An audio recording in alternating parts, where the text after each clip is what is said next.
हमें ओवरऑल अब तक की जो डेवलपमेंट्स हुई हैं, एक जब सरबराह मुमलिकत दूसरे मुल्क में जाते हैं, उनकी बॉडी लैंग्वेज बड़ी मैटर करती है, उनका मिलना मिलाना, उनकी ग्रीटिंग्स बड़ी मैटर करती हैं, and then the important press conference जो दो सरबराह मुमलिकत के दरमियान होती है। अब तक का क्या टेक है आपका, जिस तरह की प्रेस कॉन्फ्रेंस हुई है, जिस तरह की बातें या जिस तरह के जज्बात का तबादला हुआ है इस दौरे को लेकर?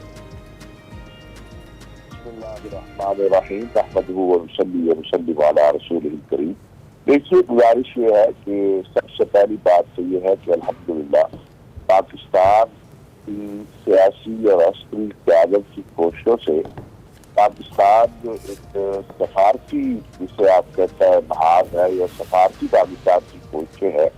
उस पे पाकिस्तान को बहुत अहम कामयाबियां हासिल हो रही है। अभी आपने देखा कि पिछले हफ्ते में हमारे यहाँ सऊदी वजीर खारजा और उससे पहले सऊदी वजीर दिफा ये हजरात आए थे और बहुत अच्छा उनका दौरा हुआ। और फिर आपने देखा कि ईरानी सदर तशरीफ आए हैं और वो बड़े खुश है, और ऐसे वक्त पे पाकिस्तान में उनको वेलकम किया गया है जब ईरान और इसराइल बिल्कुल आपने देखा कि एक दूसरे के ऊपर हमलावर हो चुके हैं, दूसरे को हमले का जवाब भी दे चुके हैं। जो ईरान के साथ ज्यादती की गई शाम में, तो ईरानी कॉन्सुलेट पर हमला हुआ और उसके जवाब में फिर ईरान ने भी इसराइल को जवाब दिया। इन हालात में पाकिस्तान का ईरानी सदर को वेलकम करना, ईरानी सदर का पाकिस्तान आना, ये पाकिस्तान की एक आजाद खुद मुख्तार खारजा पॉलिसी को भी जाहिर करता है। और उसके साथ साथ ये बात भी वाज़ेह करता है कि पाकिस्तान आलम इस्लाम में, आलम अरब में अपना जो मकाम है उसको रखिए कि बहुत बेहतर अंदाज में उसके लिए कोशिश कर रहा है। ईरान हमारा पड़ोसी भी है, इस्लामी भाई भी है, तो अपने पड़ोसी ममालिक के साथ भी आगे बढ़ना चाहता है। वो खा दहशतगर्दी का इशू हो, खा वो तिजारत के मामला हो, खा पाकिस्तान फलस्तीन और कश्मीर का मामला हो, तो ये मैं समझता हूँ एक बहुत बड़ी पाकिस्तान की भी और ईरान बिल्कुल दुरुस्त भी कामयाबी है। तो ताहिर महमूद अशरफी साहब, यही सवाल जिस तरह से भी बात कर रहे हैं, पाकिस्तान और ईरान के दरमियान जो गैस पाइपलाइन है उस पर ऑलरेडी अमरीकी पाबंदियां भी हैं। पाकिस्तान ने ईरान के साथ अब जो तजारती हजम है वो 10 अरब डॉलर तक बढ़ाने पर इत्तेफाक किया है। इन मुआहिदों को आप कैसे देखते हैं? देखिए, बात ये है कि पाबंदी या अमरीका का या किसी का अगर दबाव पाकिस्तान में मानना होता तो फिर आज ईरानी सदर यहाँ ना होते। लाज़मी बात है, कुछ चीजें हैं जो आलमी क़वानीन या अक़वाम मुत्तहिदा की करारदाद नहीं है वो चीजें, लेकिन पाकिस्तान में इन हालात में जब इसराइल और ईरान पिछले हफ्ते में आपस में जो कुछ हुआ है, उसके बाद ईरानी सदर को वेलकम करना, भरपूर इस्तेमाल करना और यकजहती का इस अंदाज में इजहार के हम 10 अरब तक तजारत के हुजूम को लेके आगे बढ़ेंगे जो ईरानी सदर ने कहा। और फिर वज़ीर आज़म पाकिस्तान ने और बाकी हमारी क़यादत ने, हमारे सलाम ने उनसे मुलाकात के बाद जो चीजें अब तक सामने आई है, ये बड़ी हौसला अफजा है। हमें पाकिस्तान अल्हम्दुलिल्लाह, जैसे मैंने अर्ज किया, इक़्तिदार से मुख्तार मुल्क है, अब एक मजबूत फौज है, एक मजबूत फौज है हमारे पास, और हमें आगे बढ़ना है। देखिए, एक रोशन पाकिस्तान का मुस्तक़बिल उसी सूरत में हो सकता है जब हमारी दाखिला खारजा पॉलिसी आजाद हो और हम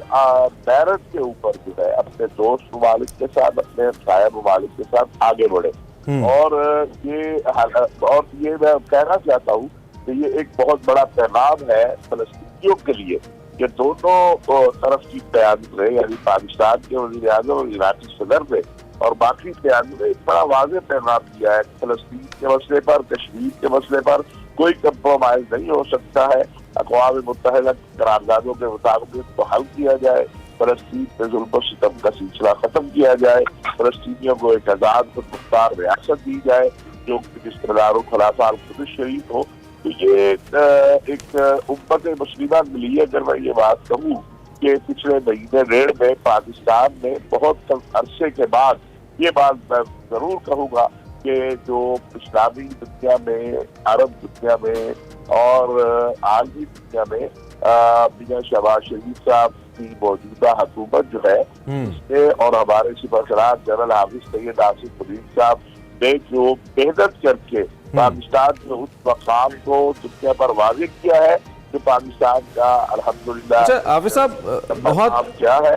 دو کہ یہ جو سفارتی تعلقات ہوتے ہیں یہ دہائیوں پہ محیط ہوتے ہیں اور ان میں وقت لگتا ہے ان کو مزید بہتر ہوتے ہوئے، اور کچھ فیزز میں ایسی ویژنری لیڈرشپ آتی ہے ممالک کے اندر، میں سبھی ممالک کی بات کر رہا ہوں، جو سفارتی سطح کے اوپر ممالک کا وقار اور بلند کرتی ہے اور وقت کے ساتھ ساتھ اس میں بہتری چلی آتی ہے، لیکن کوئی ایک آدھ واقعہ آپ کو معلوم ہے ایسا ہوتا ہے جو پھر اس دہائیوں کی دوستی کو لمحوں کے اندر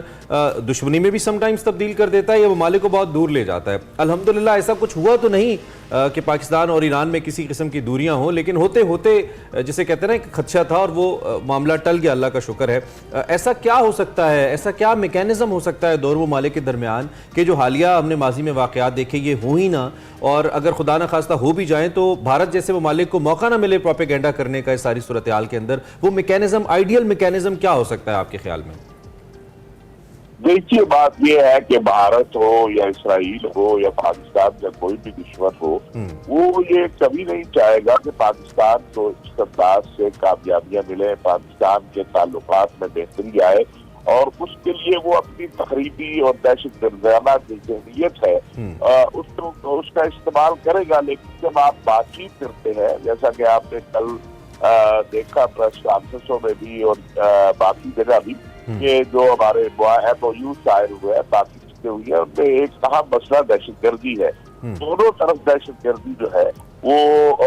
متاثر کر رہی ہے۔ ہمارے بلوچستان کے اندر جو دہشت گردی ہو رہی ہے، اسی طرح جو عراق میں ہو رہی ہے، تو جب یہ دونوں نے طے کر لیا کہ ہم نے معاملات کو باہمی افہام و تفہیم سے اور مذاکرات سے حل کرنا ہے اور کسی کو فائدہ نہیں اٹھانے دے رہا۔ دہشت گرد تو ایران کا بھی دشمن ہے، دہشت گرد پاکستان کا بھی دشمن ہے، دہشت گرد تو کسی کا دوست نہیں ہے۔ تو جب یہ طے کر لیا کہ ہم نے اس سے دشمن کو فائدہ نہیں اٹھانے دے رہا، تو میرا نہیں خیال کہ کوئی چیز رکاوٹ ان تعلقات کی مزید بہتری میں بن سکتی ہے۔ ایران کے لیے کیسے مفاد میں پاکستان سے بہتر تعلقات؟ پاکستان نے بہت سے مواقعوں پہ ایران کا ساتھ بھی دیا ہے، ایران ایک بڑے بھائی کے طور پہ پاکستان کا دوست ہے اور ساتھی ہے،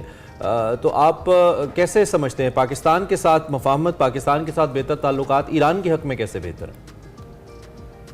دیکھیے بات یہ ہے کہ الحمدللہ پاکستان نے تو جس وقت آپ دیکھیں، اگر عالم اسلام کے بہت سارے ممالک، عالم عرب کے بہت سارے ممالک جو تھے وہ ایران سے ناراض تھے یا کوئی آپس میں غلط فہمیاں تھی یا مسائل تھے، تو پاکستان نے تو اس وقت بھی ایران سے اپنے تعلقات کو بہترین رکھا، اور یہ بات دنیا پر واضح ہوئی کہ ہم خود اپنی سوچ اور فکر کے ساتھ آگے بڑھ رہے ہیں۔ تو ایران کو ایسے وقت میں جب کہ اسرائیل اس پر حملہ آور ہے اور اسرائیل ایران کے حوالے سے بہت سارا جارحانہ رویہ رکھتا ہے، تو اس وقت میں آپ کو اور بھی اس کو ایک اور جو ایران کی میں سمجھتا ہوں اور اسلامی دنیا کی ایک کامیابی ہے کہ کل ایک طویل عرصے کے بعد، کئی سالوں کے بعد، ایرانی زائرین جو ہے عمرہ سے وہ سعودی عرب میں 9 سال بعد ایک طرف ایرانی صدر پاکستان میں ہے اور ایرانی زائرین سے کئی سالوں کے بعد سعودی عرب میں پہنچے، تو ایران کو تو بہرحال میں سمجھتا ہوں اس وقت اسلامی دنیا کے اندر تعلقات کی بحالی میں بہت بڑی کامیابی ملی ہے۔ اچھا طاہر محمود اشرفی صاحب، یہ ضرور بتائیے گا کہ یہ جو اب دورہ ہے یہ مشرق وسطیٰ میں جو کشیدگی پھیلی ہوئی ہے اس کو کم کرنے میں کس حد تک معاون ثابت ہوگا؟ کہ چل کے آپ کی آواز صحیح نہیں آ رہی تھی، آپ سن پا رہے ہیں مجھے؟ جی حافظ صاحب، تھینک یو ویری مچ۔